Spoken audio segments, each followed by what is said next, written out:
go. Next, I would like to welcome Jack Miller from the Cape Party. Let's go.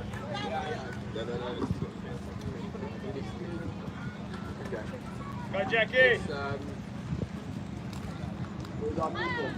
Kom mense, kom.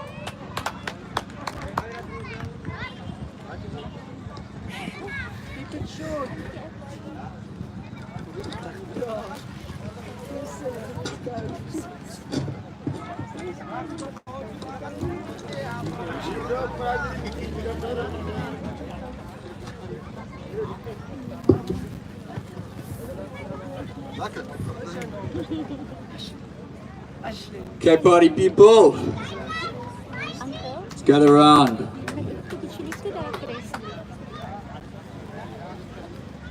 Kom.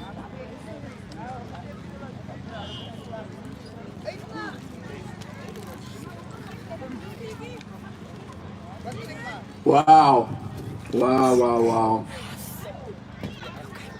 What a beautiful, beautiful day. It's been a long road. It's been a very long road. Today was a very big stepping stone towards what I believe will be a new chapter. In 1993, my father formed a group called the Committee for the Cape Republic. Josie, you remember my father. They told him, what a great idea, but you're too early.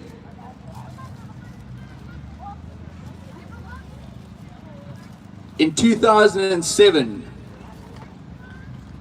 after complete and utter disillusionment with the Rainbow Nation we were sold, I formed the Cape Party. And they said, Jack, that's a great idea, but you're too late.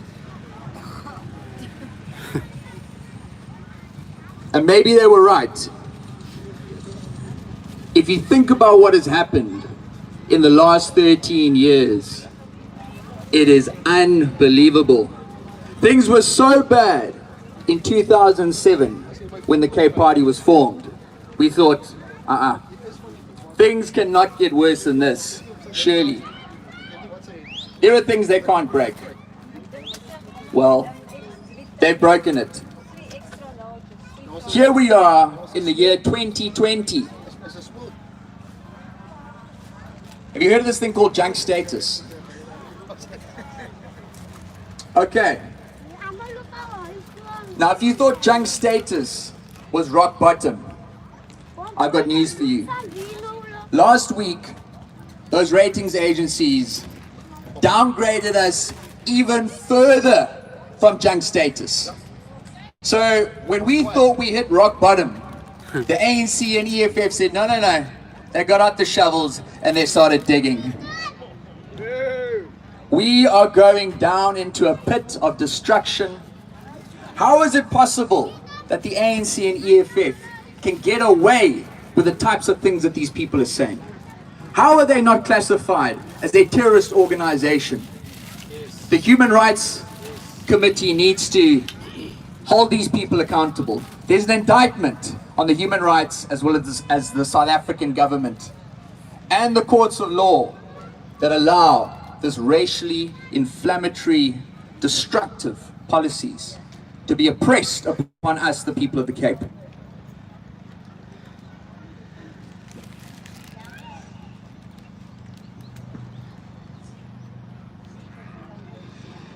I don't know if some of you have heard of the Division of Revenue Act.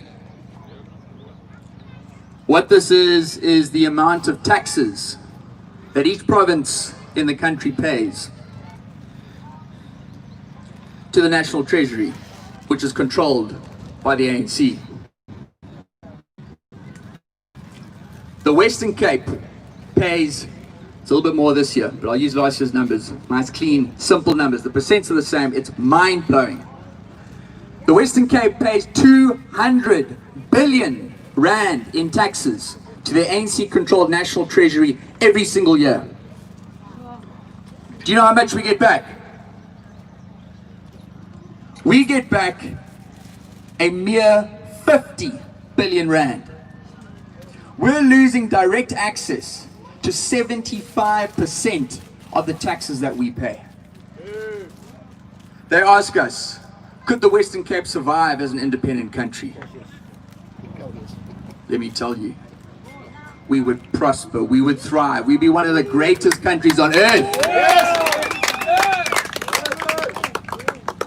Without even changing these bad communist, racist, fascist policies of the ANC and EFF, without even changing it, let's assume we want to keep these ridiculous policies, and we just do one thing, and one thing only. We declare the Cape independent, we take control of our revenue. We could cut taxes in half overnight, cut them in half. Imagine that right now. Everything you pay in tax, pay half for that. Twice more money for you and your family. We could cut taxes in half and still have double the amount of money for houses, for schools, for hospitals, for infrastructure. This could be the Switzerland or Singapore of Africa.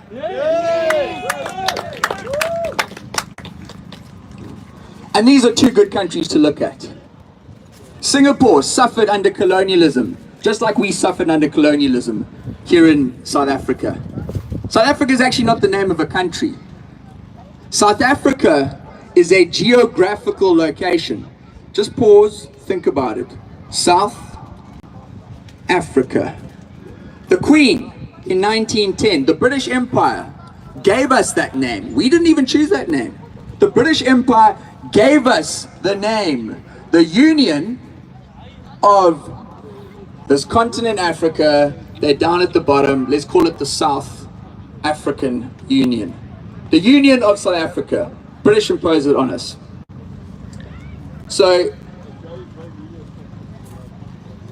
prior to this, we were a number of autonomous regions.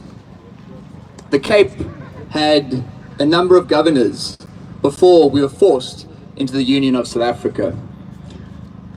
So we at the Cape Party agree with the ANC and the EFF and many of the other African nationalists. We agree with them when they say colonialism needs to end.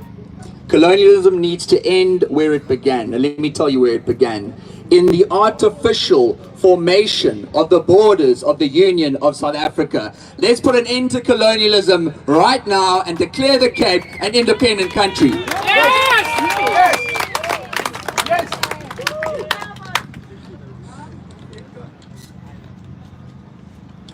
What is this country going to look like? Oh, I don't know how many of you know Singapore, but in 1960, not that long back, if you think that in 1966, Lesotho went independent, 1968, Swaziland went independent, two massive holes in South Africa, independent countries. KwaZulu-Natal has a strong independence movement, so do the Abu Tembes in the Eastern Cape. Tswanas in the north want to rejoin Botswana. There's a lot of interesting things happening in this South Africa. And Lee Kuan Yew took Singapore in 1965, muddied island, conflicts between ethnic groups, religious groups, and took it, suffered under colonialism, took it to being one of the highest incomes per capita, lowest unemployment, highest standards of living in the world today. Just good political and economic policies. We can do the same, but the ANC is so fixated on stealing everything that is not nailed down. All they care about is their own self-interest. We can, this has been said many times today, Cape independence is a vision for everyone who wants better for themselves and their children and their future. It doesn't matter your skin color, your belief system, your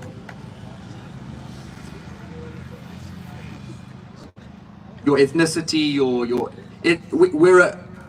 we were promised this dream of a rainbow nation, and the rainbow nation is dead in South Africa.